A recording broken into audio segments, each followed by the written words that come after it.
जय हिंद।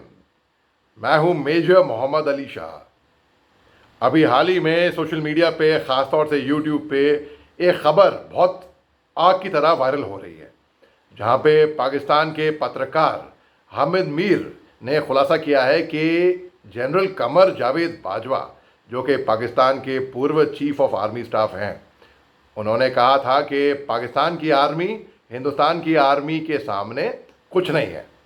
बिल्कुल सही कहा, ये खुलासा नहीं है, ये तो बिल्कुल सही कहा था, कोई शक ही नहीं किसी को होना चाहिए इसके बारे में। पहली बात तो, दूसरी बात, उन्होंने कहा था उनके टैंकों में फ्यूल नहीं था, तेल नहीं था कि वो आगे बढ़े। आगे जब बढ़ नहीं पाएंगे तो हिंदुस्तान का क्या सामना करेंगे?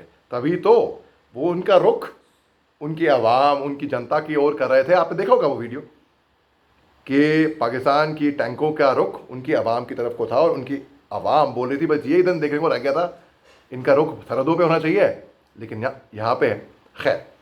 उन्होंने ये भी कहा था कि पाकिस्तान के पास कोई चारा ही नहीं है, बजाय के हिंदुस्तान के आगे कश्मीर के मुद्दे को लेकर सरेंडर कर दें। जी हाँ, तो सही कहा, इसमें गलत क्या कहा? बिल्कुल सही कहा। अब ये खुलासे क्या है? मेरे लिए कोई खुलासा नहीं है, ये मेरे लिए कोई नई बात नहीं है। ये सब, इन सब चीज़ों से तो मैं वाकिफ था, अब से नहीं, 20 साल से पहले से ही। आपको मैं बड़ा एक दिलचस्प किस्सा बहुत संक्षेप में सुनाता हूँ। ये बात है सन 2003 की, जब मैं एक यंग लेफ्टिनेंट था, पूरा जोश से भरा हुआ, और 23 साल का मैं यंग ऑफिसर था, और यहाँ पे हिंदुस्तान की आखिरी पोस्ट को मैं मैन कर रहा था, और यहाँ पे 30 मीटर के फासले पे थी पाकिस्तान की पहली पोस्ट। तो यहाँ पे हमारा झंडा और यहाँ पे पाकिस्तान का झंडा।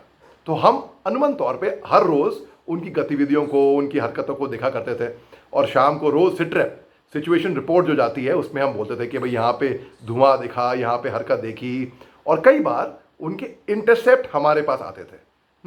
तो एक दिन एक ऐसा इंटरसेप्ट आया कि उनके एक मेजर साहब, मुझ जैसे एक मेजर साहब, उनको उनके जेसीओ को या उनके एनसीओ को झाड़ रहे थे सेट पे, और बोल रहे थे कि साहब, इंडियन आर्मी हमारे बारे में, हमारी फौज के बारे में बहुत अच्छा, हाईली सोचती है, ऐसा उन्होंने कहा था। ठीक है, हालांकि हमारे पास, हम उनके बारे में हाईली नहीं सोचा करते थे।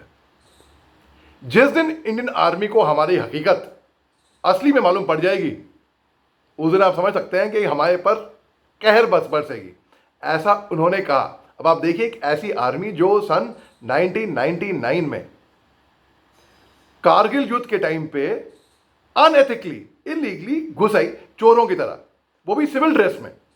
ठीक है, क्योंकि गलत काम कर रहे थे इसलिए चोरी छुपे आए वो। उसके बाद अपनी की जो सोल्जर, फौजियों की शव को, उनकी जो बॉडीज हैं, उनको पहचानने से इनकार कर दिया भाई। तो अगर एक राष्ट्र फौजियों की इज्जत नहीं करेगा, उनकी कदर नहीं करेगा, तो ये उनका हशर यही होगा जो आज पाकिस्तान की इकॉनमी को आप देख लीजिए, आज भीख मांग रहे हैं वो, कटोरा लेकर आईएमएफ के आगे, दुनिया भर के आगे कहीं के नहीं रहे। और 2 हिस्से में तो ये बढ़ चुका था। 71 में मेरे फादर ने भी कतर की लड़ाई में हिस्सा लिया था, और उनको धूल चकाई थी 93,000, कितने, 93,000 प्रिजनर्स ऑफ वॉर इन्होंने सरेंडर किया था, घुटने टेके थे हमारे आगे, हथियार डाले थे। तो ये आर्मी जो है, इनको मैं प्रोफेशनल आर्मी नहीं कहूँगा, ये बिल्कुल घुटने टेक देगी, वो वाली आर्मी कहूँगा, डरपोक जिनको कहते हैं।